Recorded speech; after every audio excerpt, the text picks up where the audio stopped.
வணக்கம்.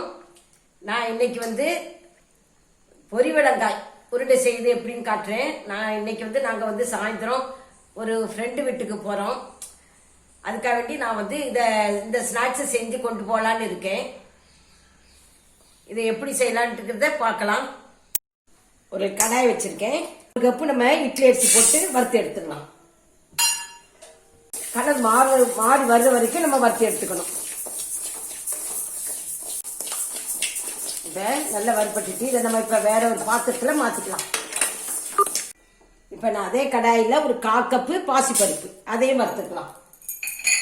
இப்ப இதுவும் வறுபட்டுட்டு இதை எடுத்து மாத்திடலாம். இப்ப அதே கடாயில ஒரு 2 டேபிள் ஸ்பூன் பொட்டுக்கடலை, இப்ப அதையும் மாத்திக்கலாம்.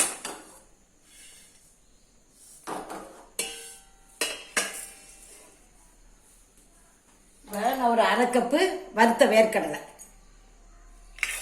இப்ப இதெல்லாம் நல்லா ஆறட்டும். நல்லா ஆறின பிறகு நம்ம மிக்சியில குறைன்னு அரைச்சி எடுத்துக்கலாம். இப்ப பொடிச்சுட்டேன். அதுல நான் ஒரு 1/2 ஸ்பூன் சுக்கு பொடி போடுறேன். போட்டு எல்லாம் நல்லா கலந்து விட்டுக்கலாம். 3/4 கப்பு சர்க்கரை எடுத்து பால் காய்ச்சி வச்சிருக்கேன். இப்ப நம்ம அதை கொஞ்சம் கொஞ்சமா விட்டு உருண்டை பிடிச்சிக்கலாம்.